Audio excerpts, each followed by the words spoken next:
the fall off is inevitable. I mean, there are gonna be like a rare percentage of greats that just survive forever. Michael Jackson until they touch kids, but allegedly, by the way, I'm not allegedly, saying he did but or didn't likely, but allegedly. I'm not saying he did or didn't do it. We are too small of a podcast to have a legal department, so allegedly. But I will say I saw him one time, and it's too personal to talk about. So. I mean, the giraffes were nice. Huh? The giraffes were nice. The giraffes? His giraffes and everything. Oh, really? Yeah, bro. I rode one of the giraffes, and then I saw his giraffe, and I was like, that giraffe is coming out of your pants? Like, what kind of giraffe is this? Anyways. Yeah. Yeah, people will eventually fall off. But what does that timeline look like? And what is a typical artist's career? Like, what are the points on his career? You know, like, I really feel that there's the come up album. Or come up single. Or like single. Hit single. Yeah. Yeah. Then it's different, actually. Like, if you have a hit single, you may not have a hit album. So you just fall out. I think they're the two routes, probably, yeah. Right? Someone will create a hit single first, and they'll blow up. Like Kyle from I Spy with My Little Eye. Perhaps that is what launches them. Or Blueface with like, bust down, Tatiana. Yeah. I want to see you bust down. Yeah. Like, they'll have a hit song. And that hit album, it might be a hit. It might be a miss. It might be a mediocre. Yeah. But they'll follow up with an album. And it'll be up to the people to decide if it's good. Yeah. And then hopefully, yeah. Then it's more the traditional route. And you know, I feel like you mentioned some really great artists. Blueface, Kyle. Those are great examples of artists who had a hit song, but couldn't carry on to... Yeah. So, I feel sad saying that because I really like Kyle. But yeah. But, I mean, I've fallen out with Kyle, not because I don't like him or anything. It's just like, for some reason, the music wasn't there for me over time. Definitely. If you have a hit album or mixtape, like, you know, some of the legends, J. Cole, Kanye, Kendrick, whoever you want to name. Yeah. If you had an overall body of work that's just really good, I feel like your peak is longer. Yes. So, you know. That's true. Like, if your initial thing is so good, yeah, it's like forgivable. Yeah. Like, or like, if you follow up and it's not as good, you still have like a mainstay. Yeah. I will say though, counterexample, Chance the Rapper with the Big Gay. Big Day. But you know, his were mixtapes. The Big Day was like the official album. Yeah. Quote unquote. But he had Acid Rap. He had Coloring Book. Those were albums in my mind. Yeah, no, those were albums, but like, you know, actually it's too early to say. Like, he didn't fall off people. If he releases a new album and it's good, people fuck with it. Like, it's Chance the Rapper. He's on the he's on the decline, but I think like he still has a cultural mainstay. Like, yeah, like he can get out of this hole. He's not like the Baby. Yeah, the Baby. I don't know where. Yeah. I don't see much going his way. I feel like the timeline is either hit single or in potentially a hit album after that. If they don't make a good album after their hit single, they disappear into obscurity and they maybe continue, but whatever. And but succeeding an album, their next album may either match it or be slightly worse or possibly be slightly better. It depends. I feel like 2 albums away, that's where they don't get any attention. And that's where people decline by the 3rd album. I feel like that's where it could happen on the 2nd. Sometimes, rare cases, it can happen on the 4th. But 3rd album is the one that people usually don't care about. And I guess it's on like maybe a 6-year timeline between like, okay, first project, then 3 years later, this next project, then 3 more years, the last project. It's usually like the last one where it's like, okay, this solidifies that you kind of fell off. And the streams are never the same on the 3rd one. Yeah. Unless they are in the category of, oh, this guy's a mainstay of the industry. Because some people can have, like, Chance only had really 2 big albums. 100 Day, the mixtape, whatever, before Coloring, like, before Acid Rap. That still counts as, like, kind of his come up, yeah.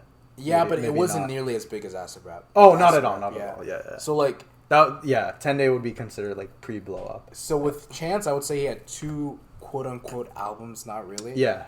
And then the 3rd flopped. The 3rd flopped. But because of he's Chance and his work was so good, he has a chance. And people like him. And he's very like, likable. I don't know. He's whatever. Yeah, let's not get into the Yeah. Are you a fan of Childish Gambino? Yeah. So he had one or two mediocre albums in the beginning. Oh, okay. But then he came out with Because of the internet. Because of the internet, and then the album where it's like. Oh yeah, the one where it's campfire, campfire, he's just shouting, and I kind of like it because of the rage inside of it. He's like, burn them all down. It was nerd rage. It was nerd rage. I was like, yo, I'm not proud of it, but I identify with this. Like, burn them all down. Talking about Asian girl, like he just says some crazy stuff. It hit a niche. You know what I mean? But then his nerd rage. God damn. Maybe you know what, guys? I didn't like it. No, I'm not a nerd. I identified with it. I identify with it. Yeah, I'm capping. I always cap. But shit, that's his albums after that. The albums after that, the 2 or 3 after, solidified him. Like his last album, I don't know if you've heard of it. It's all like numbers. Yeah, it was okay. I mean, it was okay. Oh, but the one with Redbone and.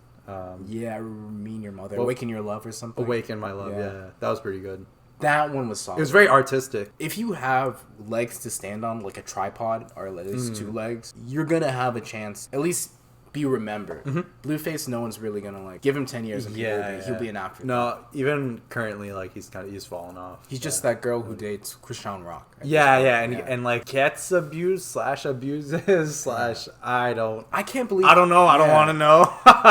I mean, there's video of him wailing on, and there's video of her hitting him too. But it's crazy.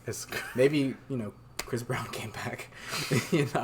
You never know. Yeah, but Chris Brown came. Yeah, maybe Drake will do a feature with Blueface. An artist's peak, like it really depends on the strength of your album. Sometimes it's just 1. I feel like in general it's 2 to 3. Yeah, the rate of the fall off really has to do with the foundation. Yeah. And almost more of the foundation than maybe necessarily the follow-up hit. Like, you could be like Cardi B and just plummet so quickly. You know what I mean? She's falling off, yeah. I will say, like, maybe the finesse out of that typical formula is if they keep on making, like, really good singles. A good single will last an artist, like, a year or 2. Yeah. Like, think of, like, Lil Nas X Industry Baby or something. It's like, if that's constantly playing... I didn't like... His album, I don't think was really good. But the singles he released leading up to that album were, like, great. Like, Universal Appeal, like, Industry Baby, Montero, where he's, like, twerking on the devil. They really succeeded in captivating the public's attention. Yeah. When maybe they're like... I don't know. He made Old Town Road and that went viral, but everybody classified him as one-hit wonder after. I did. Making smash singles can be the loophole, where if you have the song of the summer, you've extended your relevancy for at least another 2 years. Yeah. And if you manage to keep on doing that every 2 years, doesn't matter how garbage your albums are, you can still be a cultural mainstay. That's very true, actually. Yeah. That's a really good point. So I feel like that might be the one caveat, but otherwise, bro, what are we saying? Like 2, 3 out, like 2, 3 albums. Shit, you gotta profit at the beginning, drop all the merch, get all the features at the beginning. So and then you gotta get all the features in the first 2 years of your career when you blew up, and then post them like 6 years later when you're falling off, and people are like, yo, what the fuck? But then your features might fall off. Like, let's say you died. No, that actually helps. If you drop Juice WRLD feature, YBN Cordae just dropped with Juice WRLD. I think Lil Baby just dropped the Juice WRLD. I mean, it's crazy. Juice WRLD is the ultimate golden ticket right now. If you've even looked at him and he said hi, and you have that on recording, you just play that. No. You know who's the golden ticket? X. Yeah. That is the golden ticket. True love. Yeah. Kanye put 2 of them on his album. He put 2 X songs. Like, I need all of that. I mean, it worked. People like it. Worked. That song is good. So the opposite end of that then is, how does an artist maintain that peak like Drake? Because Drake is a conundrum. Yeah. I don't understand at all. After that last album he had, the dance hall album, I think he's good at making the layman man's rap music.